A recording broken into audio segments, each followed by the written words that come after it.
Me and my buddy Ethan decided that it was time to spend 100 days in a hardcore Minecraft world. There were highs, there were lows, but it all came down to one final battle. There could only be one survivor of this 100-day challenge.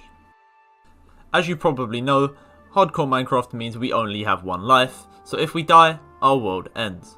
And also, 100 days of Minecraft is equivalent to about 33 hours of real life time, so a sub and a like for our struggles is greatly appreciated.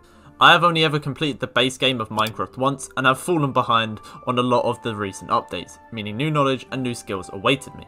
Throughout our playthrough I discovered how netherite actually worked, and I now know that there are slow falling potions. Did you know that? Well, I certainly did. Overall, I learnt so much and it was a fantastic experience. So it's now time for you to come with us on this wonderful journey.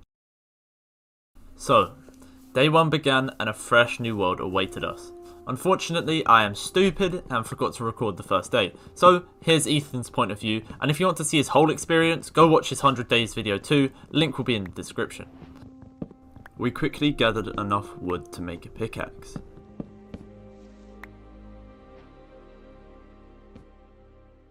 And luckily, there was a pool of lava with some stone nearby. Once we had enough stone, we upgraded our tools to efficiently gather some more wood. We had all the resources we could need by now, so we decided to head out to find a place to call home. We soon came across a few wild pigs chilling in a forest fire, so as you guessed, we killed all of them, collected their bacon, and continued the search. On our way, we spotted a portal ruin in the distance and decided to head on over to it. After we cooked some food and got some wool, I realised that I wasn't recording because I'm a donut. We killed a lot more animals along the way. The day was basically over at this point, so we finished mining some coal and slept the night to avoid any contact with mobs.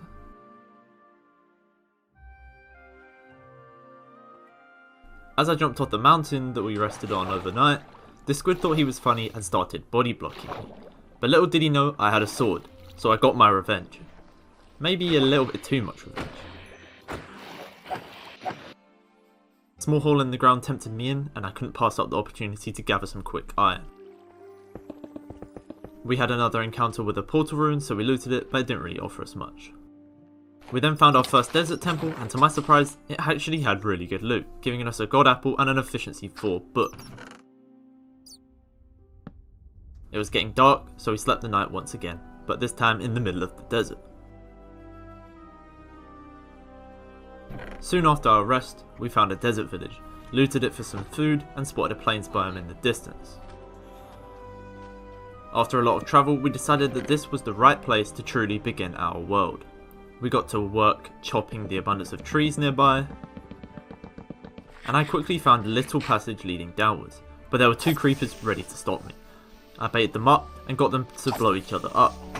The passage looked clear until I almost fell straight down into a dark area of the cave, which could have been an extremely bad time and potentially the end of our playthrough. It was clear I wasn't ready to take on this cave just yet, so I gathered the remaining iron that I could see and went back to base. The next morning, our iron was smelted, so I kitted myself out in full iron armour and tools to take on this cave.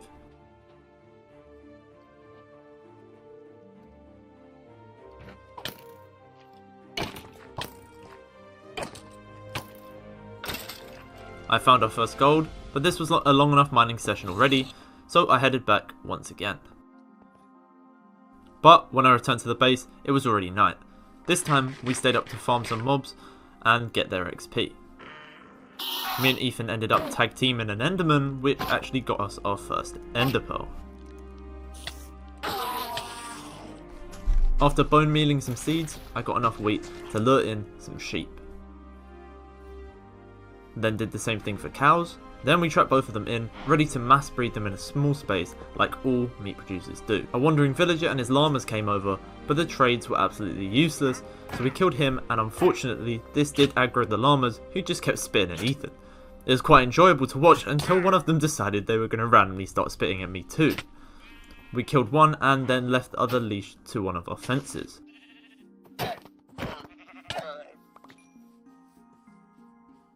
We then finished a good day by expanding the farm. The next day, me and Ethan decided to go exploring deeper into the cave.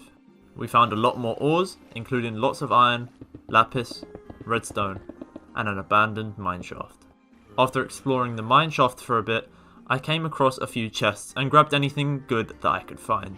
After returning from our mining trip, I grabbed some wheat and continued the mass production of cows and sheep.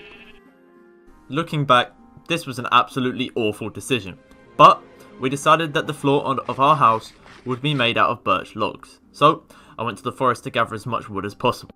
Just before going to bed, I excavated the dirt to be replaced by the birch logs that I just gathered. The next day, I finished as much of the floor as I could, but I certainly underestimated at the time how much wood I was actually going to need. I then bred our animals once again, and then gathered even more wood. While Ethan began exploring the nether, I continued collecting more wood. And just remember to go also check out his point of view on his channel, which I already said will be linked in the description. By this point I realised that gathering all this wood was going to take ages, so I began work on making a tree farm.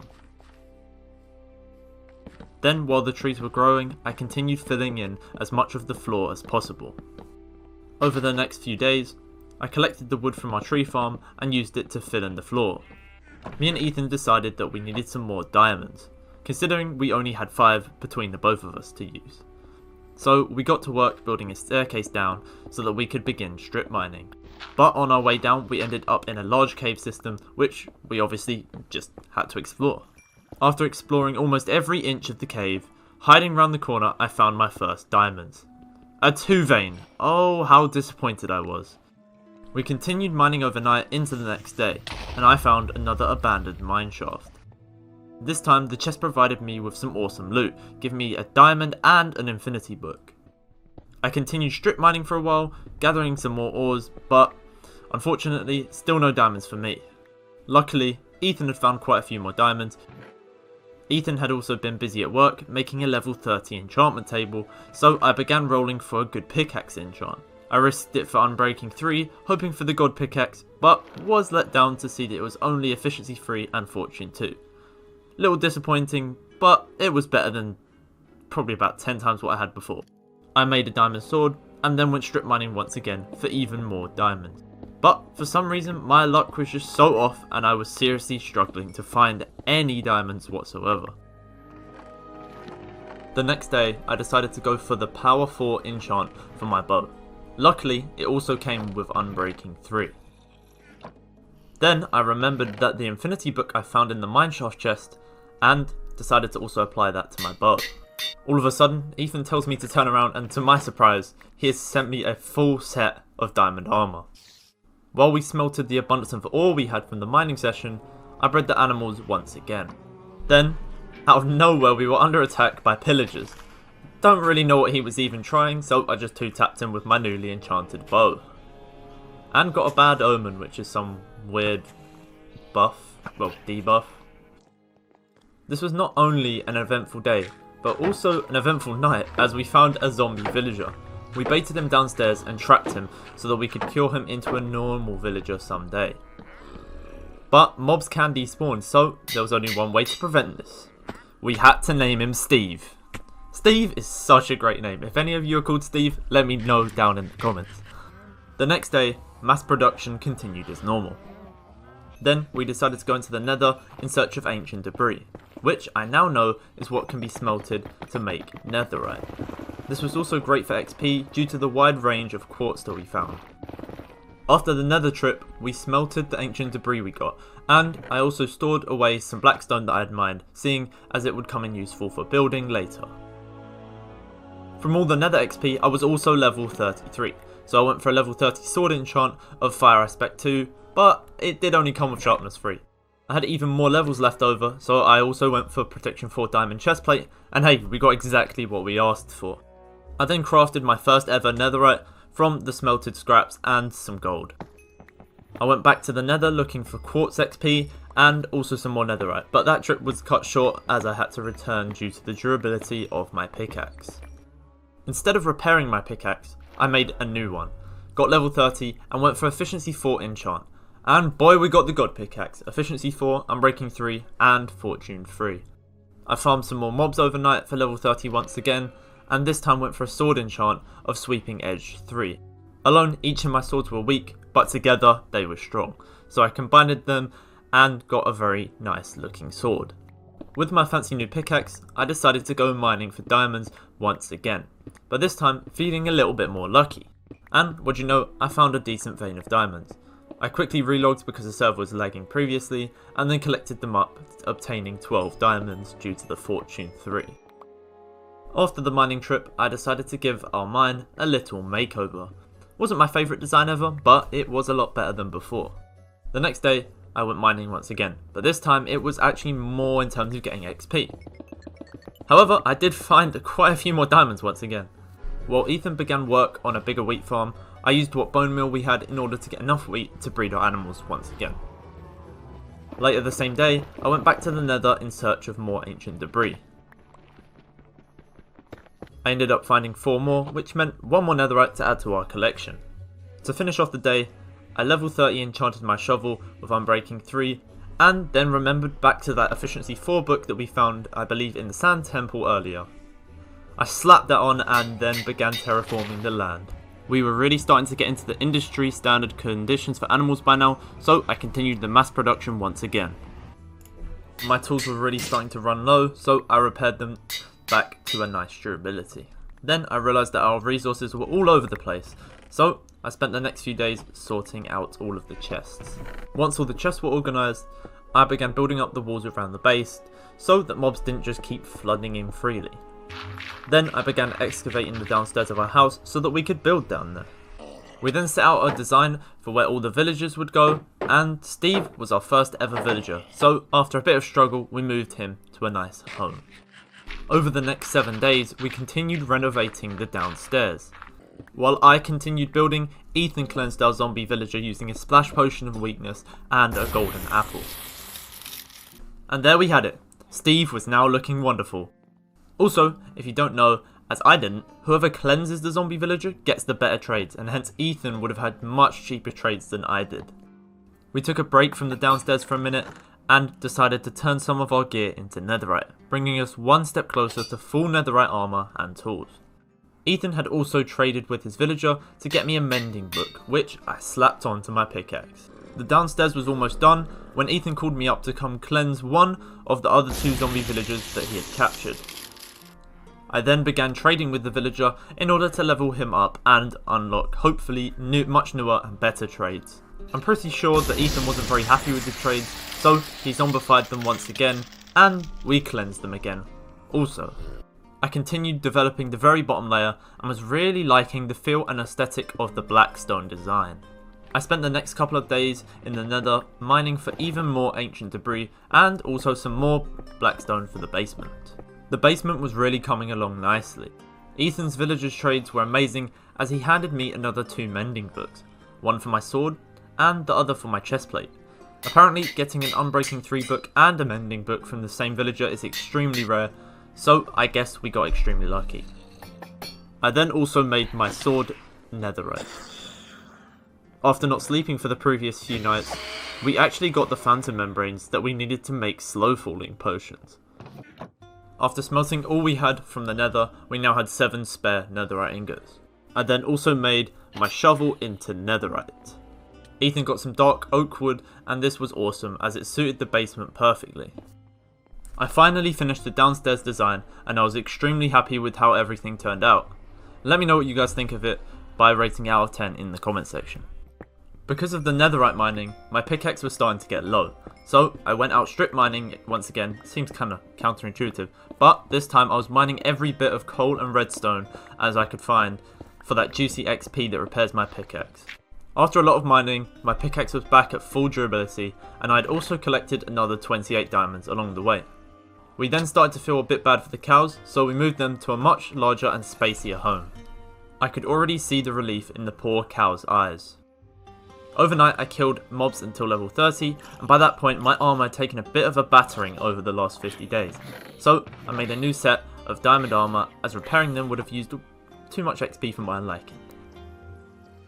Well, that XP wouldn't have mattered anyways, because guess what? I enchanted my helmet and got Unbreaking 3 Blast Protection 4, which wasn't quite what I was wanting. I farmed our entire wheat farm and replanted it all before going over to the cows to help them fill up the space. This was also an extremely good way of getting XP too. I still had so much wheat left over that I even bred all of the sheep too. With my newly gained breeding XP, I went down to the basement to enchant my boots with Depth Strider 3, and luckily I also got Prot 4 too. This was great because it meant that I could then put Mending and Unbreaking 3 books onto the boots too, and then make them into netherite. I spent most of the next day helping Ethan with expanding the wheat farm even more, and it was really getting quite close to a whole circle. I couldn't find the footage of where I dropped my original bow into the lava, so here is me re-enchanting another bow. Then I enchanted even another bow, and just like my two swords that I had, I combined both of them together to make one very powerful bow. I then spent the rest of the day with Ethan continuing to expand the wheat farm. After a bit more work, the circle was completed. So I gathered as much wheat as I could and continued breeding the cows, hoping to get back to level 30 as soon as possible. Ethan had continued with his cheeky villager trades, so I grabbed one of the Unbreaking 3 books and put that straight onto the chest plate. I also traded with a wandering villager in order to get some lovely spruce saplings. I then went back to the nether once again and obtained another 7 ancient debris. I remembered that trading with villagers also gives XP, and that my villager actually has a trade where you can trade emeralds for bottles of enchanting, so I mustered as much XP as I could from that. Once level 30, I enchanted diamond boots once again for Depth Strider 3, but this time they were for Ethan. They actually came with some decent enchants, so Ethan would have definitely been happy with those. I then traded again for even more XP until I had enough to get a Prot 4 book ready for me to put onto my leggings. Another villager we had traded emeralds for a Sharpness 5 book, so I asked Ethan to buy me one, seeing as his trades would be lower, and then slapped that onto our god sword. Ethan got me another Mending book and another Unbreaking 3 book, both of which I put onto my leggings and then made it into netherite. I then spent the next day or so just farming, ready to grind back up to level 30 once more, because I had seen a flame enchantment for my bow pop up. Level 30 was achieved, so I headed straight to the enchantment table for the flame bow. And finally, my bow was complete and was now looking fire. It was now day 62, and to my surprise Ethan had gathered 6 wither skeleton skulls, as apparently he had looting 3 on his sword. So we prepared and headed down to our mine. We had enough for 2 separate battles, and so Ethan went first. Ethan took down the wither with ease, and it was now my turn. I was a little nervous as I had never legitimately fought the wither before, so I had no idea what to expect. But with the help of strength potions and netherite equipment, we both took out each of the individual withers.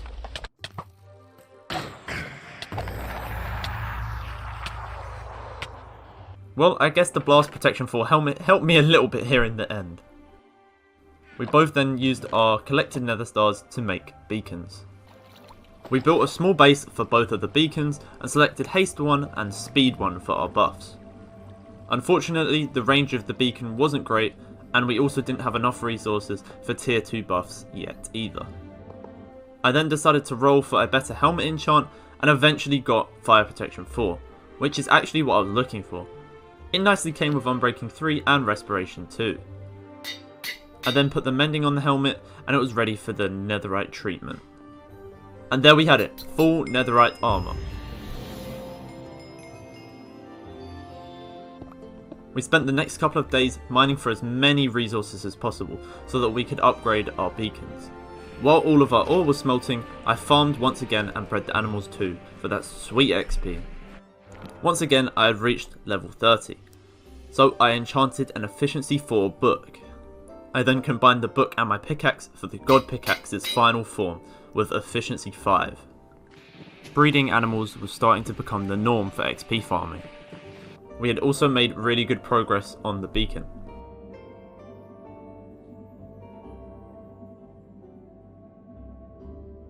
We spent the next couple of days mining once again to try and finish the beacons. We had severely underestimated how many resources were actually going to be needed for the beacons, but still, it was good progress. Early the next day, I enchanted a book for Respiration 3 for Ethan once again. And then, because I'm a great friend, I also enchanted another book for Ethan, and this time it was for his bow. We also decided that it was now time to free up the sheep and move them to a larger home, just like we did for the cows.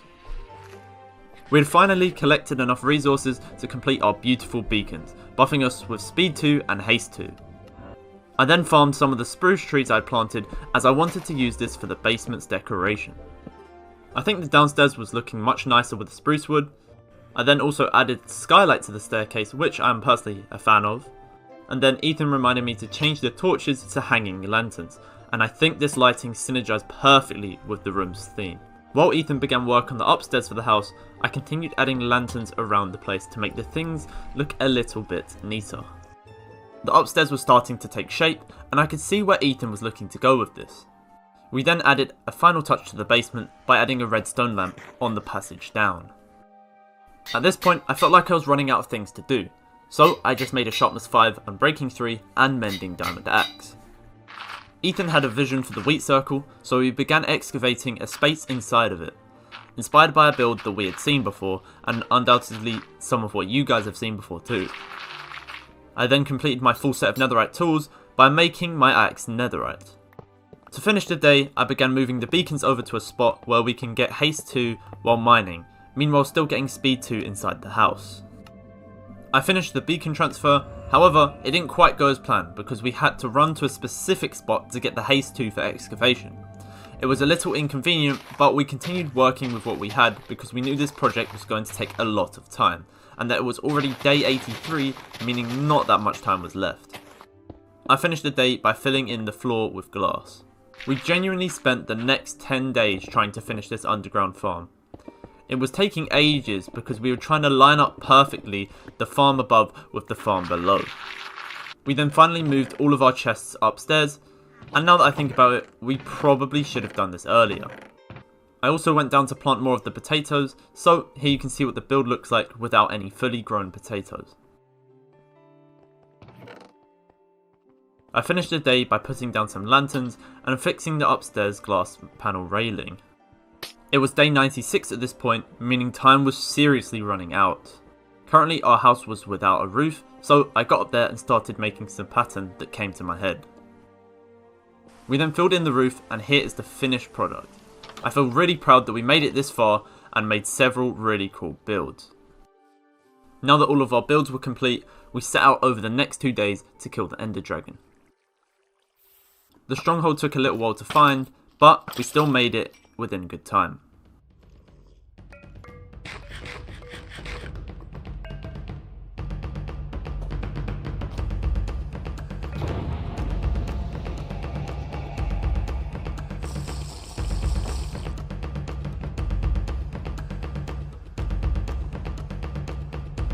Once in the end, we consumed our slow falling potions and headed straight for the Ender Dragon. But not before swiftly destroying all of the end crystals. After all of the end crystals were destroyed, I ate the god apple as I couldn't see anywhere else that I would end up using it.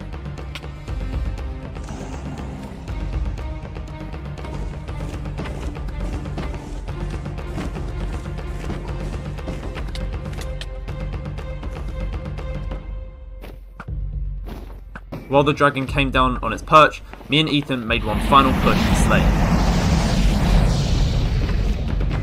But it flew away on 1 HP. However, out of nowhere, the sniper god himself plucked the Ender Dragon out of the sky with an arrow landing straight in the centre of its spinal cord. We had done it. So it was finally time to collect the dragon's egg and bring it home. What a beautiful view. It really has been quite a ride. Oh, the fresh breeze of day 100.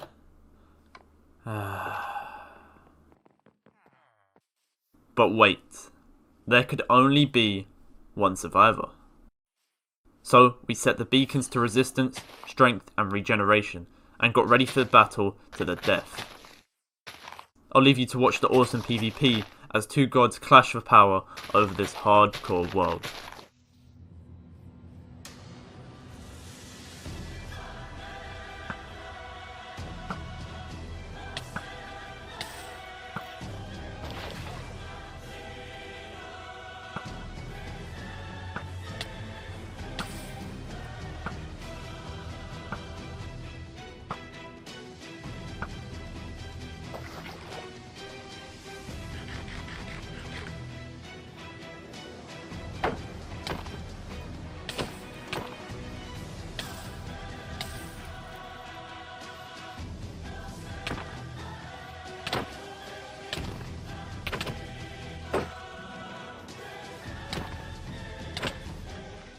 Unfortunately, I lost. But there are no hard feelings, as I had an absolute blast. I hope you all enjoyed our 100 days of hardcore Minecraft, and if you want to see another one soon, let me know by smashing that like button. Because if we get to 1k likes, I will do another 100 days video. Not of hardcore, but of something else. Also, be sure to let me know what your favourite moment was. Mine was for sure landing the final shot onto the Ender Dragon. Anyways guys, thank you so much for watching, and take care.